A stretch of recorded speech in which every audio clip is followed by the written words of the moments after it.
ಎಲ್ರಿಗೂ ನಮಸ್ಕಾರ. Victory voice of common man ಚಾನಲ್ಗೆ ಎಲ್ರಿಗೂ ಸ್ವಾಗತ. ನಮ್ಮ ಪಕ್ಕದ ರಾಜ್ಯ ಕೇರಳ ವಯನಾಡಿನಲ್ಲಿ ವಿಷಾದನೀಯ ಘಟನೆ ಸಂಭವಿಸಿದೆ. ನಿನ್ನೆ ರಾತ್ರಿಯಿಂದ ಮಳೆಯ ಪ್ರಮಾಣ ಹೆಚ್ಚಾಗಿ ಭಾರೀ ಪ್ರಮಾಣದ ಗುಡ್ಡ ಕುಸಿತಗೊಂಡಿದೆ. ನೀವು ಇಲ್ಲಿ ಬರ್ತಾ ಇರೋ ದೃಶ್ಯಗಳಲ್ಲಿ ನೋಡಬಹುದು.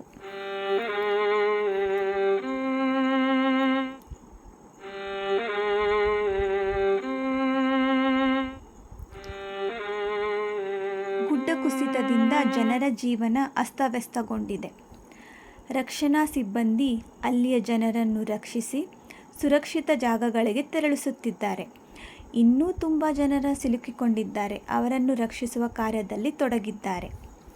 ಈ ಘಟನೆಯಿಂದ ತುಂಬ ಸಾವು ನೋವುಗಳು ಉಂಟಾಗಿದೆ. 400 ಕುಟುಂಬಸ್ಥರ ಜೀವನ ಅತಂತ್ರಗೊಂಡಿದೆ.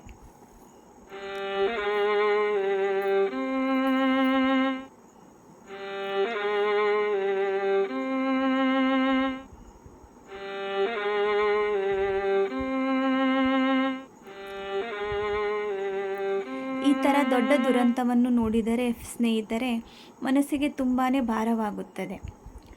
ನಾವೆಲ್ಲರೂ ದೇವರ ಹತ್ರ ಪ್ರಾರ್ಥನೆ ಮಾಡ್ಕೊಳ್ಳೋಣ. ಆದಷ್ಟು ಬೇಗ ಕೇರಳ ವಯನಾಡಿನಲ್ಲಿರುವ ಜನರು ವಯನಾಡು ಆದಷ್ಟು ಬೇಗ ಚೇತರಿಸ್ಕೊಳ್ಳಿ ಅಂತ. Thank you.